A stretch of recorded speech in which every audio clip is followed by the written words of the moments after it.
Hey everyone, welcome back to another video on this channel, not another one, and today I ran out of ideas, so I'm going to be telling you why Lego is pretty cool. And to show you why I think Lego is pretty cool, I'm going to show you some of my favorite sets from my extremely small collection.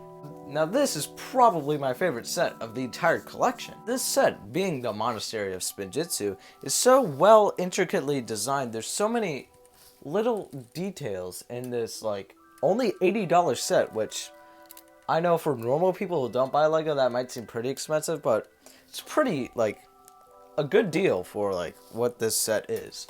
And there's so much fan service for just this small part of the build that will make any fan of Ninjago want to get it. Not to mention how good the front part of the build was designed.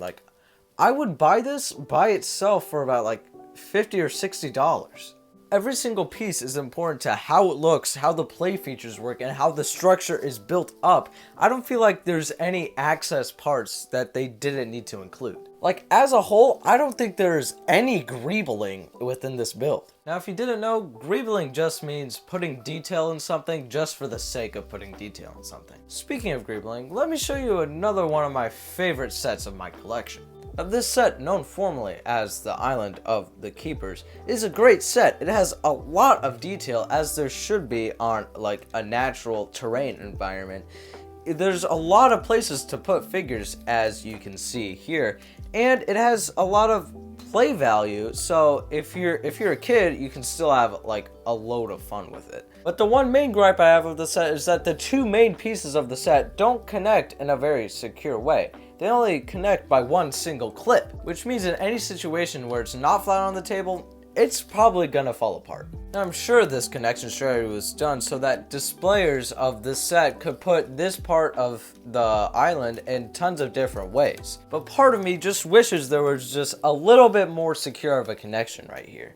Moving on to a completely unrelated opinion about this set, as you can see, there are a lot of places to put figures here. And that's one of the great things about location-based sets. You can put all the characters in a place where it looks like they're acting out a scene, not just some lousy plastic pieces. And that is something you just can't do in a vehicle set, at least in a secure way.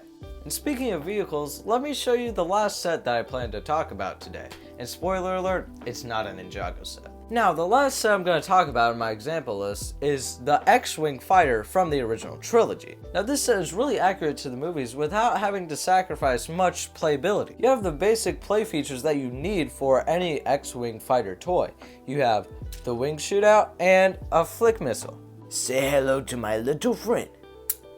And I'm telling you, if you miss a step in this inside bit, you won't know where you're going. Along with the accuracy and playability, it looks this good and it's only $50. Now, that may seem pretty expensive for what this ultimately is, but you gotta account for this is Disney they're talking about. And also take into account that Legos are pretty expensive, all things considered. And most of the other X-Wing builds that have come out in recent memory are $80 to $90. And they don't have a substantial amount of more detail than what this is. So it's safe to say that you're probably getting a good deal on this one. Now, one of my only gripes with this set is that I had to build my own crappy little pedestal for the other two figures that are included. It would be nice if Lego just included a tiny little side build where I could put these two amazing figures. But I guess that's just one more point for location-based sets. Now, as you can see, Lego is pretty expensive, but there's a lot of value in what you're getting. You get a ton of playability for the kids and posability for the location-based sets. The sets themselves are very detailed without having to use too many pieces. And finally, if they're based off of licensed material, they're really accurate to that source material most of the time. So with that, I would like to conclude this video by saying that Legos are in fact pretty cool. And before you click off the video, you can comment if you want to, you can like the video if you want to, and you can even subscribe if you want to. With that, I would like to wish everyone a fantastical day or night.